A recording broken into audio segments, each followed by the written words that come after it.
누가복음 8장 27절에서 34절까지 말씀.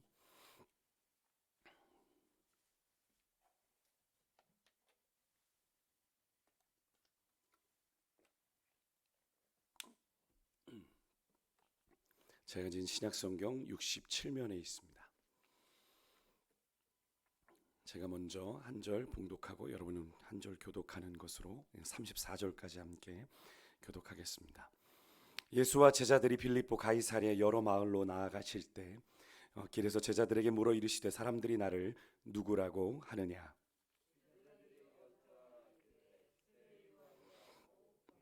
엘리야 더러는 선지자 중에 하나라 하다이다.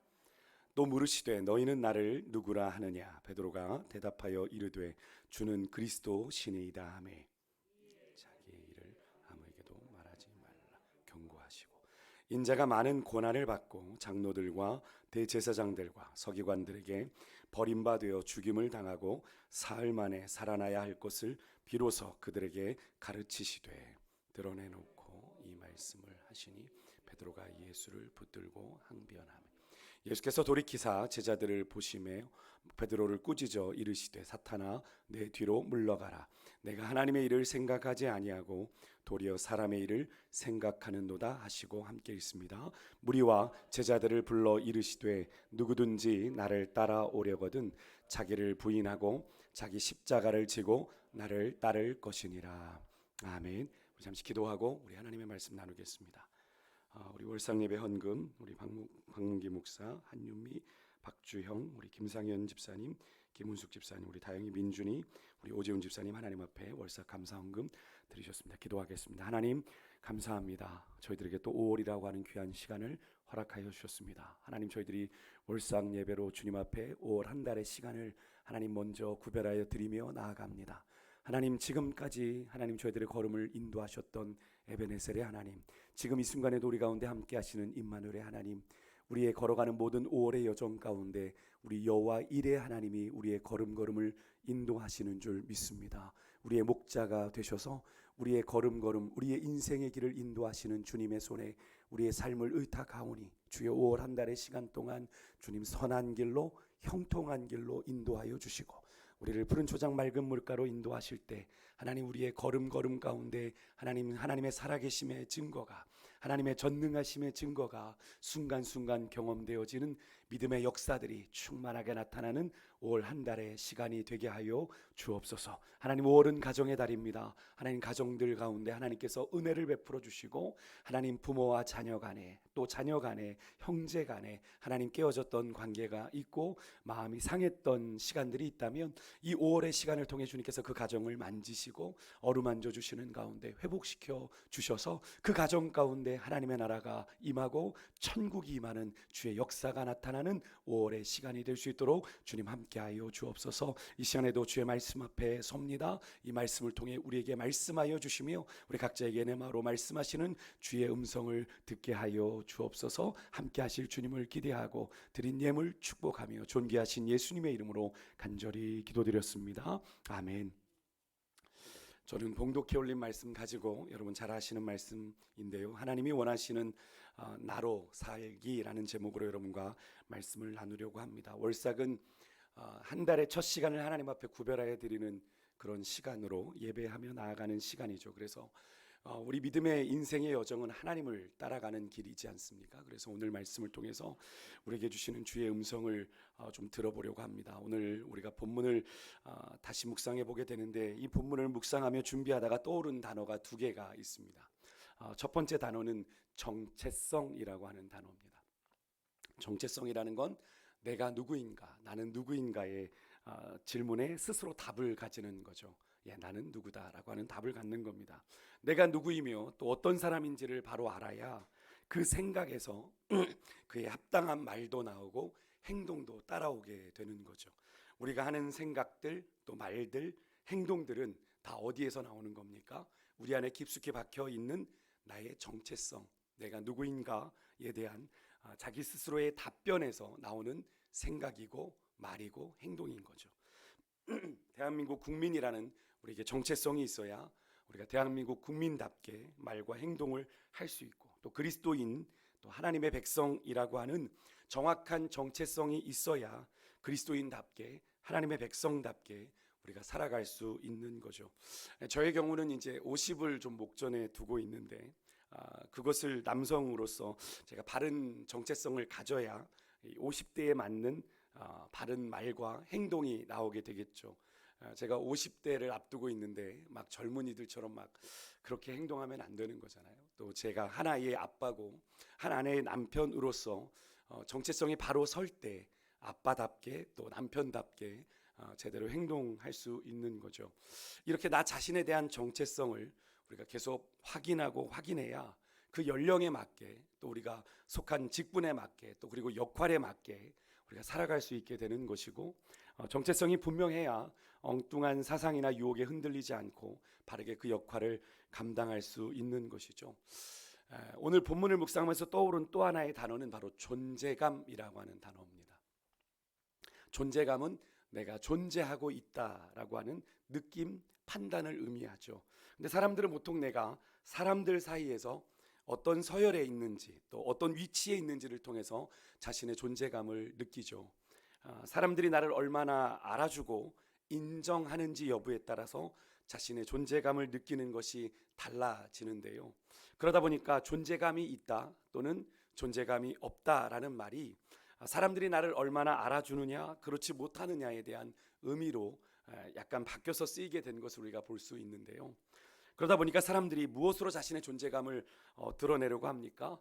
지위의 높고 낮음이나 또 역할, 또 직분의 중요도, 그런 것으로 존재감을 드러내려고 하는데, 때로는 그것을 드러내려다 보니까 힘으로, 때로는 지식으로, 내가 가진 지식으로, 때로는 인기로, 때로는 물질로, 때로는 내가 쌓은 여러 가지 공로와 업적으로 자신이 중요한 사람이다라는 것을 인정받고 싶어 하는 것인데요. 하지만 존재감의 참뜻은 내가 실제로 존재하고 있다는 느낌이죠. 네, 엄밀하게 말하면 존재감은요, 사람들의 평가와 평판과는 전혀 상관이 없는 겁니다. 여러분, 사람들이 인정하지 않는다고 해서 내가 없어지는 겁니까? 아니죠. 사람들이 알아주지 않는다고 해서 사실이 바뀌는 겁니까? 사실은 사실이죠. 팩트는 팩트입니다. 사람들이 무시한다고 해서 내 직분과 역할이 빼앗기는 건가요? 아니죠. 유치한 예로, 여러분이 저를 목사로 불러주지 않는다고, 대접해주지 않는다고 제가 목사가 아닌 것인가요? 아니죠. 사람들이 내 믿음을 알아주지 않는다고 해서 내가 믿음이 없는 건가요? 아니죠. 그래서 존재감은요, 결국 나는 누구인가에 대한 정체성과 연관이 있는 다른 사람과의 문제가 아닌 내 문제다라는 것을 우리가 깨닫게 되는데요. 그래서 건강한 정체성, 내가 누구인지를 가지고 정체성을 가지고 있는 사람은 아무리 사람들이 나를 대접해주지 않아도 스스로 존재감을 느끼고요. 공동체에서 사람들이 내가 원하는 어떤 대우를 해주지 않는다라고 해서 마음이 흔들리지 않는 거죠. 내가 마땅히 해야 될 일, 행동을 했고 그것이 바르고 공적인 것이었다면 그것만으로도 내가 존재감을 느끼게 되는 것이 바로 건강한 정체성을 가진 사람의 존재감인 거죠. 물론 독선적인 자기 착각에 빠지지 않는다는 전제로 말입니다. 오늘 본문에 보면 예수님께서 벳세다 맹인을 고치신 예수님께서 제자들과 함께 빌립보 가이사랴 지방을 가시던 중에 제자들에게 물으시는 질문입니다. 사람들이 나를 누구라고 하느냐? 제자들은 사람들로부터 들었던 예수님에 대한 평가를 예수님께 이야기합니다. 사람들이 예수님에 대해서 세례 요한이라고도 하고 엘리야라고도 하고 또 더러는 선지자 중에 하나라고 말했습니다라고 제자들이 예수님께 이야기를 하죠. 이것은 당시에 사람들이 예수님을 어떻게 보았다는 겁니까? 남다르게 보았다는 것을 의미하죠. 당시에 일반적인 예수님 말고도 랍비가 얼마나 많았습니까? 그죠? 율법학 교사들이나 종교 지도자들 많았는데 그들이 아닌 그들보다 훨씬 더 특별한 분으로 예수님을 사람들이 인식하고 있었다라고 하는 것을 이 제자들의 대답 속에서 우리가 확인해 볼 수 있는 거죠. 이러한 평가를 받는 것만으로도 당시에 예수님의 존재감이 얼마나 대단했는지를 우리가 짐작해 볼 수 있는 건데요. 하지만 이것은 예수님이 원하시던 대답이 아니었던 것 같습니다. 사람들이 예수님이 누구신지 정확하게 알지 못했던 거죠. 사람들은 예수님을 다른 종교자들, 지도자들과는 좀 다른 특별한 분으로 인식하기는 했지만 예수님이 어떤 분이신지에 대해서 정확하게 알고 있지는 못했던 것인데요. 그래서 예수님께서 제자들에게 다시 물어보시는 거죠. 너희는 그럼 나를 누구라고 하느냐? 한마디로 내가 누구인지 알아? 너희들 알고 있니? 라고 물어보는 겁니다. 예수님의 정체성에 대해서 제자들의 답변을 예수님이 듣고 싶으신 것이죠. 예수님의 답변에 베드로는 아주 모범적인 대답을 합니다. 주는 그리스도이십니다 라고 고백하죠. 그리스도는 뭡니까? 메시아, 구원자라는 뜻입니다. 그래서 베드로는 예수님이 누구신지 정확하게 아는 것처럼 보입니다. 그죠? 그의 대답을 놓고 봤을 때 다른 사람들이 말한 예수님에 대한 평가, 세례 요한, 엘리야, 선지자 중에 하나라는 표현도 훌륭하지만 베드로만큼은 정확하지는 않았는데요. 다른 사람들이 예수님을 선지자 중에 하나로 보았을 때 최소한 베드로는 어떻게 예수님을 본 겁니까? 유대 민족이, 이스라엘 백성들이 그토록 염원하고 기다리던 그리스도, 메시아로 예수님을 정확하게 인지했다라고 하는 거죠. 그런데 그런 베드로의 답변을 들으신 예수님의 반응이 전혀 뜻밖으로 나타납니다.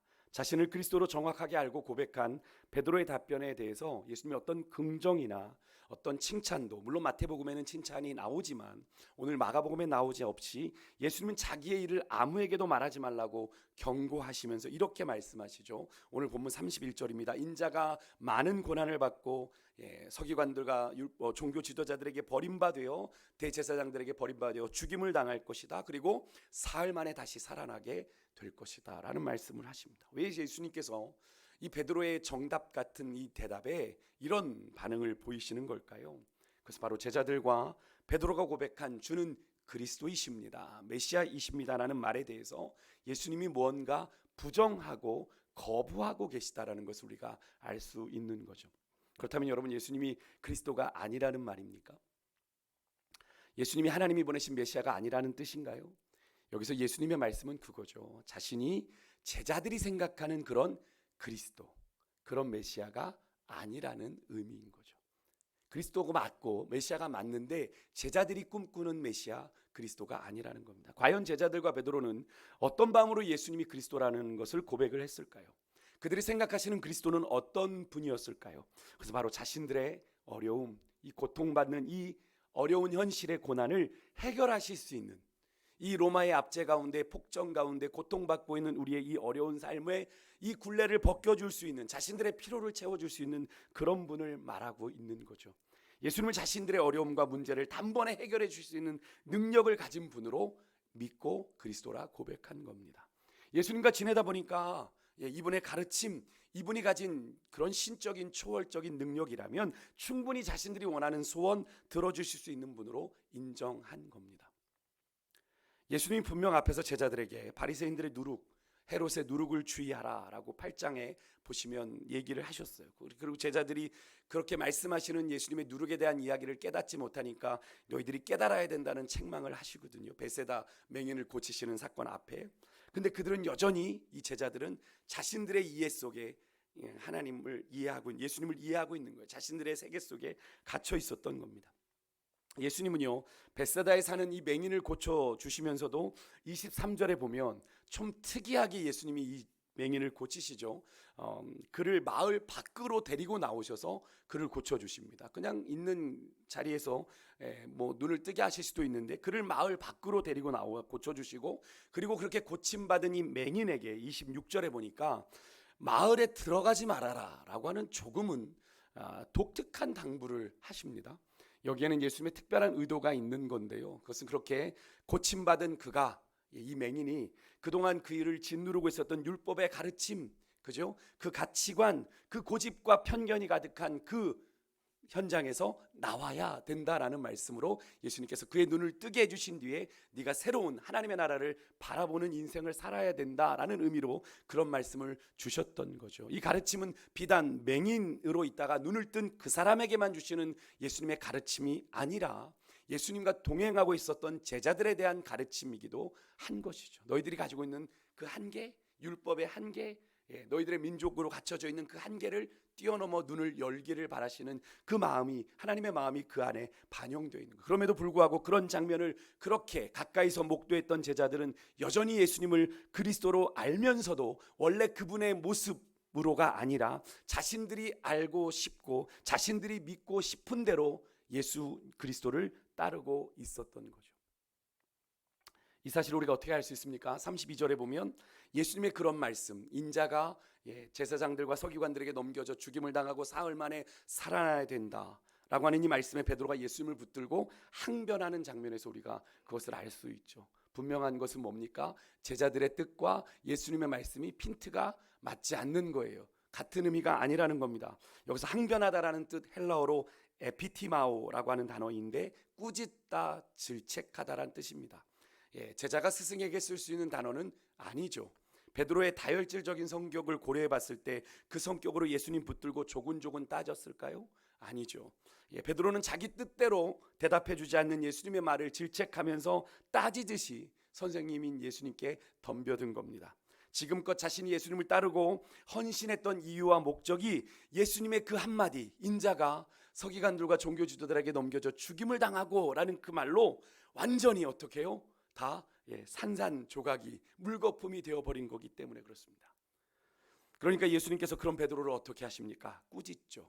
33절에 보니까 꾸짖으면서 사탄아 내 뒤로 물러가라. 내가 하나님의 일은 생각하지 아니하고 도리어 사람의 일을 생각한다 라고 말씀하시는데, 이 말씀은 예수님의 그리스도 되심, 예수님의 메시아 되심, 구원자로서의 역할이 제자들이 기대하는 대로 되는 것이 아니라 뭡니까? 하나님의 뜻대로 되는 거다 라는 것을 말씀하시는 거죠. 다시 말해서 예수님께서 십자가를 지시고 죽으심으로 인해 어쩌면 당장 그것은 우리 눈에 보여질 때는 너무나도 처참한 패배의 모습이지만 어떻게 해요?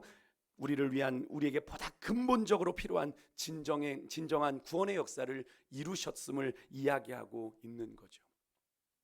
뒤이어 예수님께서 그들에게 뭐라고 말씀하십니까? 34절에 우리가 잘 아는 말씀, 무리와 제자들을 불러 이르시되 누구든지 나를 따라오려거든 자기를 부인하고 자기 십자가를 지고 나를 따를 거다. 예수님을 따라오려면 제일 먼저 해야 되는 것이 뭡니까? 자기를 부인하는 거예요. 사실 우리가 계속 신앙생활을 한다는 건 예수님을 따라가는 거잖아요. 천국 가는 그때까지, 그죠? 예수님 가신 그 천국을 가는 그 시간까지 예수님을 따라가는데, 예수님께서 말씀하셨어요. 그렇게 따라오는 제자들, 오늘 예수님을, 베드로를 비롯한 그 제자들에게만 하시는 이야기가 아니라 오늘 이 시대를 살아가는 우리들에게도 동일하게 너희들이 나를 따라오길 원해? 그렇다면 너희들을 먼저 부인해. 자기 십자가를 지기 위해서 무엇이 선행돼야 되는지 예수님 말씀하셨어요. 십자가를 지는 일이 가능하기 위해서 너희들이 먼저 너를 부인해야 돼 라고 말씀을 하십니다. 여러분, 자기를 부인하는 말이 말처럼 쉽습니까? 그렇지 않죠. 그런데 무엇이 자기를 부인하는 겁니까? 아마도 성도들이, 또 신자들이 사랑하다, 사랑하라 라고 하는 계명과 함께 제일 하지 못하고 부담스러워하는 말씀이 바로 중에 하나가 이 자기를 부인하는 거죠. 이것만은 아니었으면 좋겠는데, 왜냐하면 자기를 부인하는 것은 어떤 겁니까? 내 존재감을 드러내지 않겠다는 거죠. 그죠? 사람들 사이에서 내가 주목받지 못해도, 위치와 서열이 내가 생각한 것보다 낮아도, 때로는 한없이 내가 비천해진다라고 해도 그런 것에 내가 연연하지 않겠다는 것. 너무나도 아름다운 말이지만 그것이 내게 적용된다고 했을 때 상당히 가슴 아픈 일이 되는 거죠. 내 역할은 하고 내 사명은 감당하되 나는 드러나지 않겠다라는 거죠. 여러분, 왜 우리가 주님을 믿으면서도 온전한 제자가 되지 못하는 겁니까? 이유는 다른 데 있지 않습니다. 여전히 우리가 자기를 부인하지 못하기 때문이죠. 왜 우리가 천국을 소망하면서도 왜 우리 십자가를 지지 못하는 겁니까? 여전히 자기를 부인하지 않기 때문에 그 십자가를 질 수가 없는 거죠. 사람들이 보통 누군가 자신을 제대로 알아주지 못하는 것 같으면 뭐라고 말합니까? 누군가 자기 직분이나 내 직분이나 지위를 모르고 이렇게 막 아래 직급이나 직분으로 부르면 발끈하면서 사람들이 뭐라고 얘기해요? 너 내가 누군지 알아? 뭐 이렇게 얘기 막 하잖아요. 그죠? 근데 여러분, 예수님을 믿는다고 하는 신자들에게도 이런 마음이 있어요. 그럼 저는 그런 분들에게 이렇게 반문을 하고 싶습니다. 그럼 당신은 누굽니까? 누굽니까?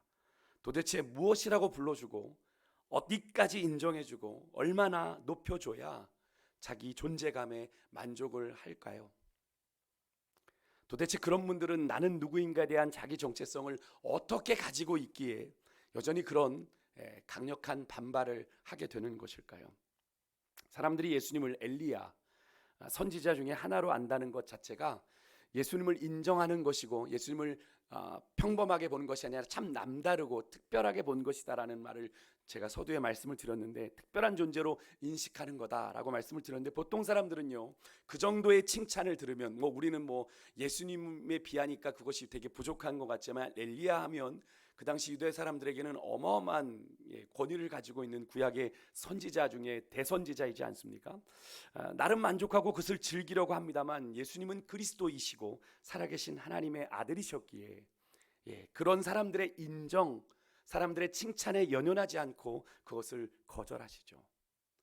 그리고 제자들이 예수님을 그리스도로 고백합니다만, 제자들이 고백한 그리스도, 이 메시아, 하나님, 이 의미가 하나님의 뜻을 행하는 그리스도가 아닌 자신들이 원하는, 제자들이 원하는 자신들의 뜻을 이뤄줄 그리스도였기에, 모두가 기다리던, 모든 이스라엘 백성들이 기다리고 악망하고 바라던 그 메시아의 모습이었기에, 예수님은 그런 제자들의 그리스도 되심도 어떻게 해요? 거절하고 부인하셨던 거죠. 그렇다면 여러분, 우리는 하나님의 자녀로 어떤 정체성을 가지고 있습니까? 사실 우리의 하나님의 자녀로서의 이 정체성이 분명하지 않기 때문에, 여러분, 우리가 순간순간 여러 가지 세상의 가치와 세상의 지위, 세상의 소유, 또 세상의 여러 가지 권력과 또 사람들의 칭찬과 환호에 우리의 마음이 이리저리 흔들리게 되는 거죠.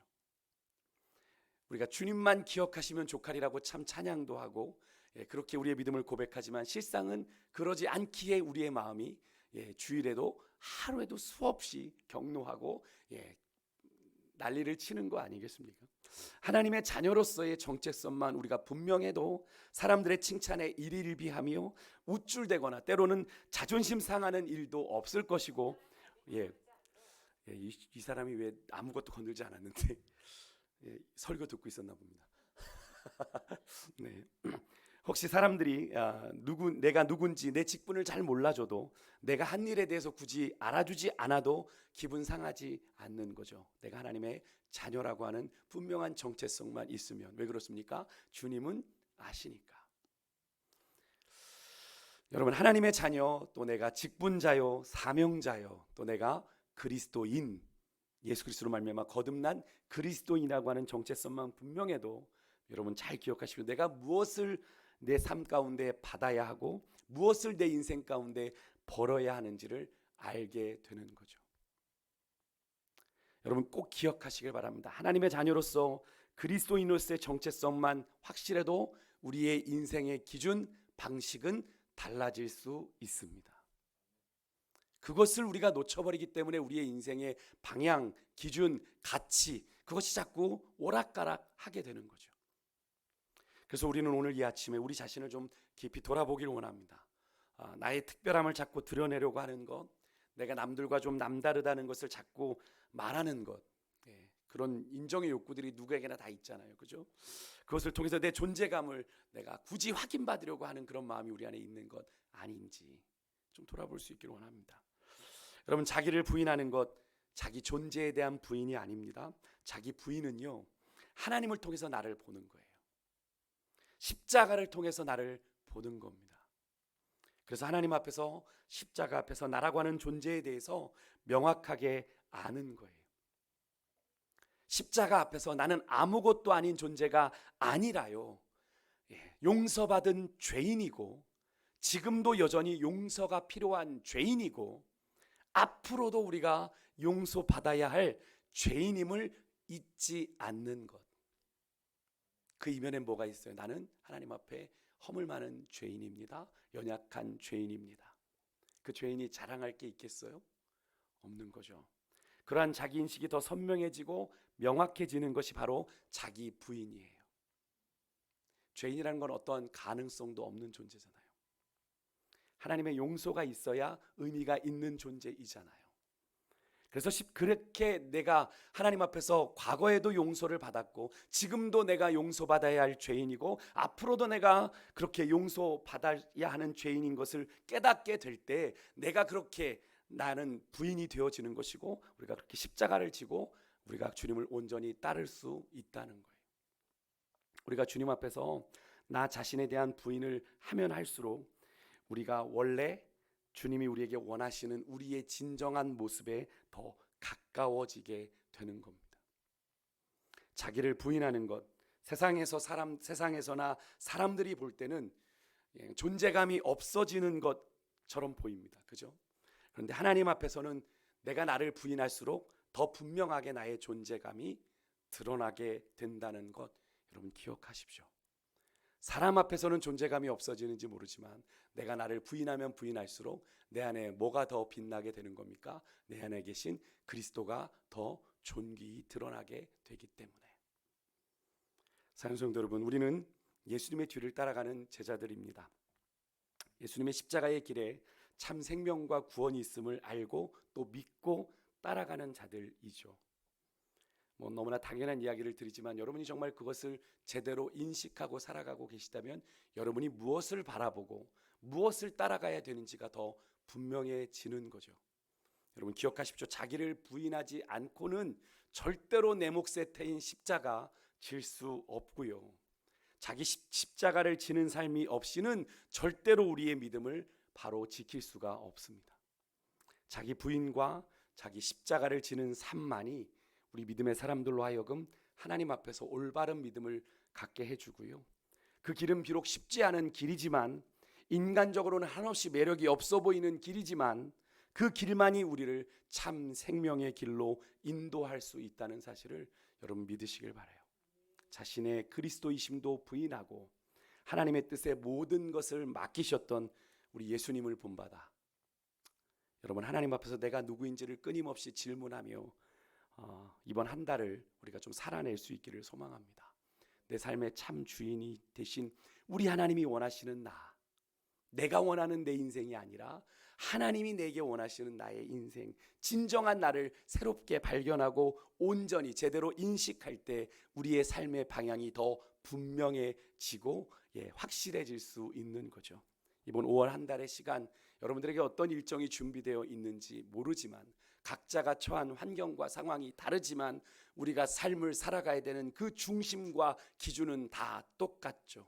무엇을 위해 살아갑니까? 주를 위한 삶이요. 이 고백 앞에 나는 아닙니다라고 고백하는 우리가 이 자리에 모여 있을 이유가 없는 거겠죠. 여러분이 진정 구원받아 하나님의 거룩한 자녀, 하나님의 백성이 되셨다면 우리가 다 각자 다른 환경 속에서 살아가는 인생의 분명하게 중요한 기준은 똑같습니다. 자기를 부인하고 자기 십자가를 지고 주님을 따라가는 삶. 그것이 적용되는 여러분의 삶의 현장은 다르겠지만 그 시작은 내가 주님 안에서 그 부르심 앞에서 나는 누구인가라는 질문으로 그 삶은 시작되겠죠. 오늘 우리가 5월을 시작하는데요. 5월 여러분의 삶에 어떤 스케줄, 어떤 계획들이 있는지 모르지만 주님 안에서 내가 누구인지를 다시 한번 바른 정체성을 가지고 깨닫고 우리가 나아갈 때 우리를 향하신 하나님의 선하신 뜻과 계획을 이루어드리는 그런 한 달의 시간이 될 줄 믿습니다. 그 소망 가지고 하나님 그렇게 이번 5월 한 달 그렇게 살아갈 수 있는 힘과 능력을 달라고 우리가 기도하며 주 앞에 나아가는 귀한 시간이 될 수 있기를 주 여러분으로 축복합니다. 우리 시간에 기도하고 우리 기도의 자리로 나아가겠습니다.